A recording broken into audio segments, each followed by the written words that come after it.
هود مردم رو به توحید دعوت کرد. گفت به سمت خدا برگردید. این قدرت و تمدن ابدی نیست. به حقیقت تکیه کنید. اما بزرگان قوم عاد به هود میخندیدند و میگفتند تو هم مثل نوح هستی؟ به ما وعده عذاب میدی؟ اما هود صبور بود. بارها با مهربونی و منطق به مردم هشدار داد.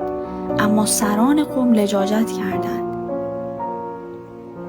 و حتی تهدیدش کردند و سرانجام وقتی که هیچ راهی دیگه نمونده بود خداوند وعدش رو عملی کرد و طوفان جدیدی فرستاد. اما این بار نه برای نجات بلکه برای هشدار دوباره به تاریخ.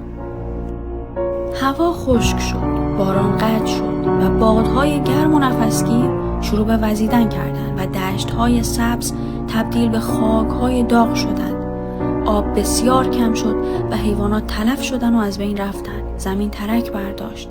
اما قوم عاد به جای توبه باز هم به لجبازی پرداختند و ایمان نیاوردند و از گناهان خودشون دست نکشیدند.